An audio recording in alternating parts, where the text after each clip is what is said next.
जय श्री सद्गुरु देवाय नमः। जय श्री गणपति देवाय नमः। ओम सर्वमंगल मांगल्ये शिवे सर्वार्थ साधिके शरण्ये त्र्यंबके गौरी नारायणी नमस्तुते। श्रीमद्देवी भागवत महापुराण तृतीय स्कंद छठा अध्याय। भगवती जगदम्बिका द्वारा अपने स्वरूप का वर्णन तथा महासरस्वती, महालक्ष्मी और महाकाली नामक अपनी शक्तियों को क्रमशः ब्रह्मा, विष्णु और शिव को प्रदान करना। ब्रह्मा जी बोले, अत्यंत नर्म भाव से मेरे पूछने पर वह आदिशक्ति भगवती मधुर वचन कहने लगी। देवी बोली, मैं और पर ब्रह्म सदा एक ही हैं, कोई भेद नहीं है, क्योंकि जो वे हैं वही मैं हूँ और जो मैं हूँ वही वे हैं। बुद्धि भ्रम से ही हम दोनों में भेद दिखलाई देता पड़ता है, इसलिए हम दोनों में विद्यमान सूक्ष्म अंतर को जो बुद्धिमान जानता है वह संसार के बंधन से छूटकर सदा के लिए मुक्त हो जाता है, इसमें संदेह नहीं है। ब्रह्मा आदित्य एक नित्य एवं सनातन है। केवल सृष्टि रचना के समय वह पुनः द्वैत भाव को प्राप्त होता है। जिस प्रकार एक ही दीपक उपाधि भेद से दो प्रकार का दिखाई देता है, अथवा दर्पण में पड़ती हुई छाया दर्पण भेद से भिन्न भिन्न प्रतीत होती है, उसी प्रकार मैं और ब्रह्मा एक होते हुए भी उपाधि भेद से अनेक हो जाते हैं। हे अज, जगत का निर्माण करने के लिए सृष्टि काल में भेद दिखता ही है। तब दृष्टि अदृश्य की प्रीति होना अनिवार्य ही है, क्योंकि बिना दो की सृष्टि होना असंभव है। सृष्टि के पहले काल में मैं ना स्त्री हूँ, ना पुरुष हूँ और ना ही नपुंसक हूँ, परंतु जब पुनः सृष्टि होने लगती है तब पूर्वत यह भेद बुद्धि के द्वारा उत्पन्न हो जाता है। मैं ही बुद्धि, श्री, धृति, कीर्ति, स्मृति, श्रद्धा, मेधा, दया, लज्जा, शुद्धा, तृष्णा, क्षमा, कांति, शांति, पिपासा, निद्रा, तंद्रा, जरा, अजरा, विद्या, अविद्या, स्पृहा, वंशा, शक्ति, आशक्ति, वसा, मज्जा, त्वचा, दृष्टि, सत्य, असत्य, वाणी, परा, मध्या, पश्यंती आदि वाणी के भेद और जो विभिन्न प्रकार की नाड़ियां हैं वे सब मैं ही हूँ। हे पद्मयोने, आप यह देखिए कि इस संसार में मैं क्या नहीं हूँ और मुझसे पृथक कौन सी वस्तु है। इसीलिए आप यह निश्चित रूप से जान लीजिए कि सब कुछ मैं ही हूँ। हे विधे, मेरे इन निश्चित रूपों के अतिरिक्त यदि कुछ हो तो मुझे बताएं। अतः इस सृष्टि में सर्वत्र मैं ही व्याप्त हूँ। निश्चित ही मैं समस्त देवताओं में भिन्न भिन्न नामों से विराजती हूँ तथा शक्ति रूप से प्रकट होती हूँ और प्रक्रम करती हूँ। मैं ही गौरी, ब्रह्मी, रौद्री, वराही, वैष्णवी, शिवा, वरुणी, कुबेरी, नारसिंही और वासवी शक्ति के रूप में विद्यमान हूँ। सब कार्यों के उपस्थित होने पर मैं उन देवताओं में प्रविष्ट हो जाती हूँ और देव विशेष को निमित्त बनाकर सब कार्य संपन्न कर देती हूँ। जल में शीतलता, अग्नि में उष्णता, सूर्य में प्रकाश और चंद्रमा में ज्योत्सना के रूप में मैं ही यशेत प्रकट होती हूँ। हे विधे, इस संसार का कोई भी जीव मुझसे रहित होकर स्पंदन भी करने में समर्थ नहीं हो सकता। यह मेरा निश्चय है, इसे मैं आपको बता रही हूँ। इसलिए इसी प्रकार यदि मैं शिव को छोड़ दूं तो वह शक्तिहीन होकर दैत्यों का संहार करने में समर्थ नहीं हो सकते। इसीलिए तो संसार में भी अत्यंत दुर्बल पुरुष भी आलोक शक्तिहीन कहते हैं। लोग अधम मनुष्य को विष्णुहीन या रुद्रहीन नहीं कहते, बल्कि उसे शक्तिहीन ही कहते हैं। जो गिर गया, श्लखित हो गया, भयभीत हो, निश्चेष्ट हो गया अथवा शत्रु के वशीभूत हो गया हो, वह संसार में आरुद्र नहीं कहा जाता, अपितु आशक्त ही कहा जाता है। हे ब्रह्मन, आप ही जब सृष्टि करना चाहते हैं तब उसमें शक्ति का ही कारण है, ऐसा जानिए। जब आप शक्ति से युक्त होते हैं तभी सृष्टिकर्ता हो पाते हैं। इसी प्रकार विष्णु, शिव, इंद्र, अग्नि, चंद्रमा, सूर्य, यम, विश्वकर्मा, वरुण और वायु देवता भी शक्ति संपन्न होकर ही अपना अपना कार्य संपादित करते हैं। पृथ्वी भी जब शक्ति से युक्त होती है तब स्थिर होकर सबको धारण करने में समर्थ होती है। यदि वह शक्तिहीन हो जाए तो एक परमाणु को भी धारण करने में समर्थ ना हो सकेगी। शेषनाग, कच्छप एवं दसों दिग्गज मेरी शक्ति पाकर ही अपने अपने कार्य संपन्न करने में समर्थ हो पाते हैं।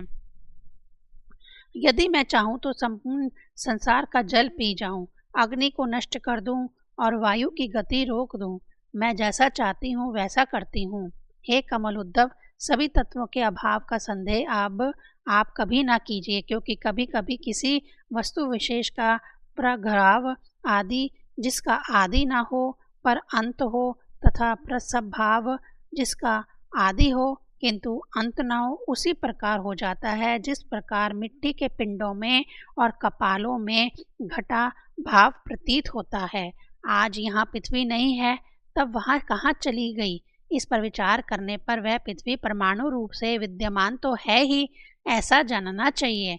शाश्वत, क्षणिक, शून्य, नित्य, अनित्य, सकृतक और अहंकार, ये 7 भेदों में सृष्टि का वर्णन विवक्षित है। इसीलिए हे अज, अब आप उस महातत्व को ग्रहण कीजिए जिससे अहंकार की उत्पत्ति होती है। तत्पश्चात आप पूर्व की भांति समस्त प्राणियों की रचना कीजिए। अब आप लोग जाइए और अपने अपने लोकों की रचना करके निवास कीजिए और देव का चिंतन करते हुए अपने अपने कार्य कीजिए। हे विदे, सुंदर रूप वाली, दिव्य हास वाली, रजोगुण से युक्त, श्रेष्ठ श्वेत वस्त्र धारण करने वाली, अलौकिक दिव्य आभूषणों से विभूषित, उत्तम आसन पर विराजमान इस महासरस्वती नामक शक्ति को क्रीड़ा विहार के लिए अपनी सहचरी के रूप में स्वीकार कीजिए। यह सुंदरी सदा आपकी सहचारी बनकर रहेगी। इस पूज्यतम प्रेसी को मेरी विभूति समझकर कभी भी इसका तिरस्कार ना कीजिएगा। अब आप शीघ्र इसे साथ लेकर सत्यलोक में प्रस्थान करें और तत्व बीज से 4 प्रकार की समस्त सृष्टि करने में तत्पर हो जाइए। समस्त जीवों और कर्मों के साथ जो लिंग कोश है, उन्हें पूर्व की भांति आप प्रतिष्ठित कर दें। काल, कर्म और स्वभाव नाम वाले इन कारणों से समस्त चर आचार सृष्टि को पूर्व की भांति अपने अपने स्वभाव और गुणों से युक्त कर दीजिए। विष्णु आपके सदा माननीय और पूजनीय है, क्योंकि सत्व गुण की प्रधानता के कारण वे सर्वदा सब प्रकार से श्रेष्ठ हैं। जब जब आप लोगों का कोई कठिन कार्य उपस्थित होगा, उस समय भगवान श्री हरि पृथ्वी पर अवतार ग्रहण करेंगे। कहीं त्र्यक योनि में तो कहीं मानव योनि में शरीर धारण करके ये भगवान जनार्दन दानवों का अवश्य विनाश करेंगे। ये महाबली शंकर जी भी आपकी सहायता करेंगे। अब आप लोग समस्त देवताओं का सृजन करके स्वेच्छा से सुखपूर्वक विहार कीजिए। ब्राह्मण, क्षत्रिय तथा वैश्य लोग दक्षिणा युक्त नाना विधि यज्ञों से विधि पूर्वक पूर्ण मनोयोग के साथ आप सबकी पूजा करेंगे। हे देवों, सभी यज्ञों में मेरे नाम का उच्चारण करते हुए आप सभी लोग निश्चित रूप से सदैव तृप्त एवं संतुष्ट हो जाएंगे। आप लोग तमोगुण संपन्न शंकर जी का भी सब प्रकार से सम्मान कीजिएगा और सभी यज्ञ कार्यों में प्रतन पूर्वक उनकी पूजा कीजिएगा। जब कभी भी देवताओं के समक्ष दैत्यों से भय उत्पन्न होगा, उस समय सुंदर रूप वाली वराही, वैष्णवी, गौरी, नारसिंही, सदाशिवा तथा अन्य देवियों के रूप में मेरी शक्तियां प्रकट होकर उनका भय दूर कर देंगी। अतः हे कमलोद्धव, अब आप अपने कार्य करें। हे कमल उद्धव, अबीज तथा ध्यान से युक्त मेरे इस नवाक्षर मंत्र का जप करते हुए आप समस्त कार्य कीजिए। हे महामते, अब आप इस मंत्र को सभी मंत्रों से श्रेष्ठ जानिए। सभी मनोरथ की सिद्धि के लिए आपको इस मंत्र को सदा अपने हृदय में धारण करना चाहिए। मुझसे ऐसा कहकर पवित्र मुस्कान वाली जगजननी ने भगवान विष्णु से कहा, हे विष्णु, अब आप इन मनोहर महालक्ष्मी को स्वीकार कीजिए और यहाँ से प्रस्थान कीजिए। ये आपके वक्षस्थल में सदा निवास करेंगी, इसमें संदेह नहीं है। आपके लीला विनोद के लिए मैंने आपको यह सभी मनोरथ प्रदान करने वाली कल्याणमयी शक्ति अर्पित की है। आप इनका सर्वदा सम्मान करते रहिएगा और कभी भी तिरस्कार ना कीजिएगा। लक्ष्मी नारायण नामक यह संयोग मेरे द्वारा ही रचा गया है। मैंने देवताओं की जीविका के लिए ही यज्ञों की रचना की है। आप तीनों विरोध भावना से रहित होकर व्यवहार कीजिए। आप विष्णु, ब्रह्मा, शिव तथा ये सभी देवता मेरे ही प्रभाव से प्रादुर्भूत हुए हैं। अतएव निस्संदेह आप लोग सभी प्राणियों के मानने तथा पूज्य होंगे। जो अज्ञानी मनुष्य इनमें भेदभाव करेंगे वह इस विभेद के कारण नरक में पड़ेंगे, इसमें संदेह नहीं है। जो विष्णु है वह ही साक्षात शिव हैं और जो शिव हैं वह ही स्वयं विष्णु हैं। इन दोनों में भेद रखने वाला मनुष्य नरकगामी होता है। ब्रह्मा जी के संबंध में ऐसा ही जानिए, इसमें कोई संदेह नहीं है। हे विष्णु, गुणों के कारण इनमें जो भेद है उन्हें आपको बतला रही हूँ, आप सुने।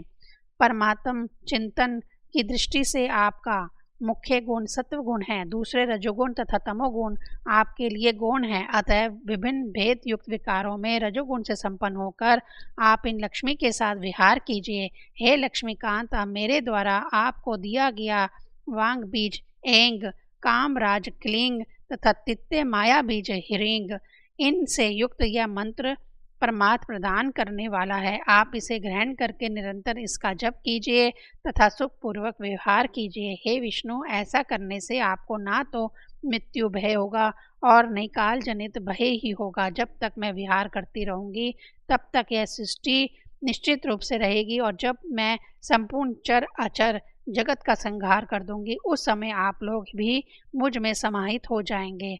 आप लोग समस्त मनोरथ को पूर्ण करने वाले तथा मोक्ष प्रदान करने वाले इस मंत्र का अनवरत स्मरण करते रहिए। अपना कल्याण चाहने वाले व्यक्ति को इस मंत्र के साथ ओंकार जोड़कर चतुराक्षर मंत्र का जप करना चाहिए। हे पुरुषोत्तम, अब आप वैकुंठ का निर्माण कराकर उसमें निवास कीजिए और मुझ सनातनी का सतत ध्यान करते हुए इच्छा पूर्वक विहार कीजिए। ब्रह्मा जी बोले, हे नारद, विष्णु से ऐसा कहकर उस त्रिगुणात्मक तथा निर्गुणा परा प्रकृतिक ने देवादिदेव शंकर से अमृतमय वचन कहा।